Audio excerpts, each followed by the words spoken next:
Halo teman-teman, komunitas XRP mulai memperhatikan kedatangan CBDC dan stablecoin seperti USDC di XRP Ledger karena konsensus validator atas amandemen clawback. Jadi validator di XRP Ledger telah memberikan suara untuk meloloskan amandemen XLS 39 yang bertujuan untuk memperkenalkan fitur clawback pada jaringan blockchain. Amandemen ini mendapatkan konsensus validator 4 bulan setelah diperkenalkan. Data dari XRP Scan, penjelajah XRP Ledger terkemuka, menunjukkan bahwa amandemen ini telah mencapai konsensus validator sebesar 85,71%, melebihi ambang batas yang dibutuhkan sebesar 80%. Untuk diketahui, sebuah amandemen di XRP Ledger hanya dapat lolos jika mencapai konsensus validator sebesar 80% selama 2 minggu berturut-turut. Data XRP Scan mengungkapkan bahwa 30 dari 35 validator memberikan suara ya untuk amandemen XLS 39, sementara 5 validator memilih tidak. Di antara validator yang paling terkenal yang memberikan suara mendukung amandemen adalah Ripple, penjelajah XRP Ledger BitHome, dan XRP Scan, serta pertukaran kripto Bitrue. Meskipun telah melewati ambang batas konsensus validator yang dibutuhkan, amandemen XLS 39 masih belum berlaku di XRP Ledger. Namun demikian, amandemen diharapkan akan diimplementasikan pada 8 Februari pukul 14.32 UTC.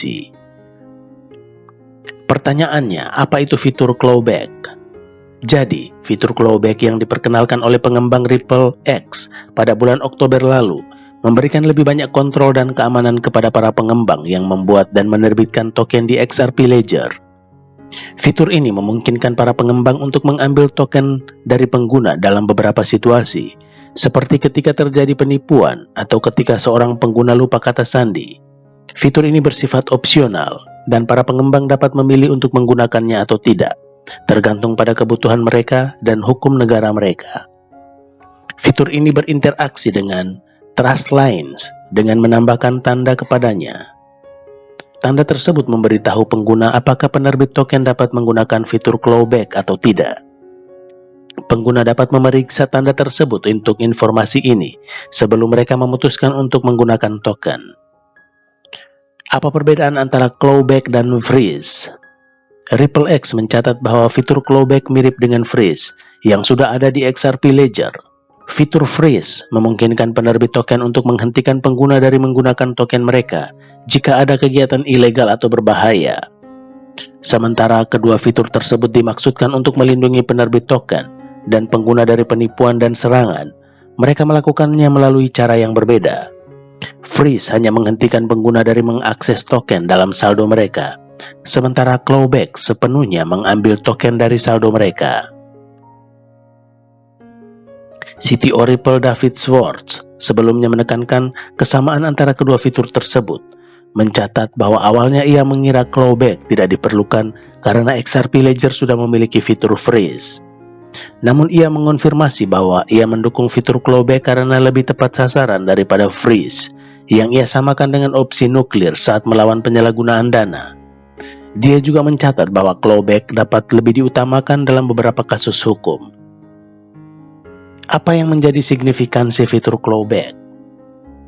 Saat fitur clawback semakin mendekati implementasi, anggota komunitas XRP menyatakan kegembiraan mereka atas implikasi yang ditimbulkannya.